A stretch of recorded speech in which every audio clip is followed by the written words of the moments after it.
ലോക്സഭാ തെരഞ്ഞെടുപ്പിൽ തൃശൂരിലെ തോൽവിക്ക് മുഖ്യ കാരണം ടി എൻ പ്രതാപന്റെ പിന്മാറ്റമെന്ന് KPCC ഉപസമിതി. തൃശൂരിലെ തോൽവിയെക്കുറിച്ച് പഠിക്കാൻ KPCC നിയോഗിച്ച ഉപസമിതിയുടെയാണ് റിപ്പോർട്ട്. എം മനോജ് ചേരുന്നുണ്ട്.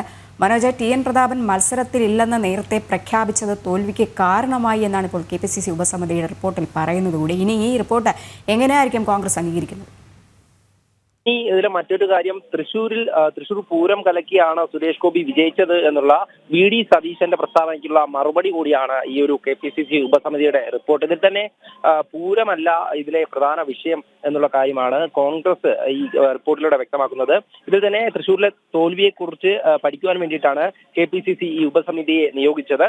തുടർന്നാണ് ഇത്തരം ഈ റിപ്പോർട്ട് തയ്യാറായിട്ടുള്ളത്. എന്തായാലും CPM-ന്റെയും CPI-യുടെയും മുതിർന്ന നേതാക്കളുടെ അടക്കം ബൂത്തുകളിൽ BJP ലീഡ് ചെയ്തു എന്നുള്ളത് ഈ റിപ്പോർട്ടിൽ വ്യക്തമായി തന്നെ പറയുന്നുണ്ട്. അതോടൊപ്പം തന്നെ ടി എൻ പ്രതാപൻ ഈ മത്സരത്തിൽ ഇല്ലെന്ന് നേരത്തെ പ്രഖ്യാപിച്ചത് ഈ തോൽവിക്ക് കാരണമായി. അതോടൊപ്പം തന്നെ പ്രതാപന്റെ പിന്മാറ്റമാണ് സുരേഷ് ഗോപിക്ക് പ്രയോജനകരമായത് എന്നുള്ള രീതിയിലാണ് ഈ റിപ്പോർട്ട് വന്നിട്ടുള്ളത്.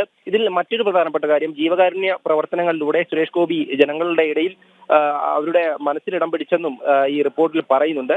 എന്തായാലും KC Joseph, T Siddique MLA, അതോടൊപ്പം തന്നെ R ചന്ദ്രശേഖരൻ എന്നിവർ അംഗങ്ങളായിട്ടുള്ള ഉപസമിതിയുടേതാണ് ഈ റിപ്പോർട്ട്. ഇതിൽ തന്നെ പ്രതികരണവുമായി BJP സംസ്ഥാന ഉപാധ്യക്ഷൻ അഡ്വക്കേറ്റ് B ഗോപാലകൃഷ്ണൻ രംഗത്ത് വന്നിരുന്നു. ഇതിൽ കൃത്യമായും VD സതീശൻ ഈ റിപ്പോർട്ട് അംഗീകരിക്കുന്നുണ്ടോ എന്നുള്ള ചോദ്യമാണ് അദ്ദേഹം ഉന്നയിക്കുന്നത്. കാരണം VD സതീശനാണ് ഈ സുരേഷ് ഗോപിക്കെതിരെ ഇത്തരത്തിൽ അല്ലെങ്കിൽ BJPക്കെതിരെ ഈ പ്രസ്താവന നടത്തിയിട്ടുള്ളത്. കാരണം തൃശൂർ പൂരം അലങ്കോലപ്പെടുത്തുവാൻ ശ്രമിച്ചു, അതോടൊപ്പം തന്നെ ഈ വിജയത്തിന് കാരണമാക്കി എന്നൊക്കെ പലതരത്തിലുള്ള പ്രസ്താവനകൾ വന്നിരുന്നു. ഇതിൽ വലിയ തിരിച്ചടി തന്നെയാണ് ഈ ഉപസമിതിയുടെ റിപ്പോർട്ടിലൂടെ ഉണ്ടാകുന്നത്. കാരണം കൃത്യമായും അതിൽ എടുത്തു പറയുന്നത് തൃശൂർ പൂരം ആ ഒരു വിവാദമല്ല ഇത്തരത്തിൽ സുരേഷ് ഗോപിക്ക് ഗുണകരമായതെന്നും ഈ ടി എൻ പ്രതാപന്റെ പിന്മാറ്റവും അതോടൊപ്പം തന്നെ CPM-ന്റെ ബൂത്തുകളിലടക്കം സുരേഷ് ഗോപി വിജയം നേടി എന്നുള്ള കാര്യം തന്നെയാണ്. ഇതിൽ കൃത്യമായും നിയമ നടപടിയിലേക്ക് പോകുമെന്നുള്ള കാര്യമാണ് BJP നേതാക്കൾ വ്യക്തമാക്കുന്നത്. കാരണം VD സതീശൻ തുടർച്ചയായി ഇത്തരം പ്രസ്താവനകൾ നടത്തുന്നുണ്ടായിരുന്നു. കാരണം സുരേഷ് ഗോപിക്ക്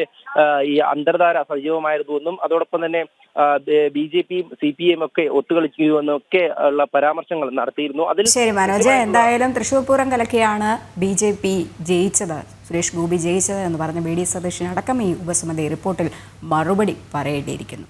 മനോജാണ് വിശദാംശങ്ങൾ നൽകിയത്.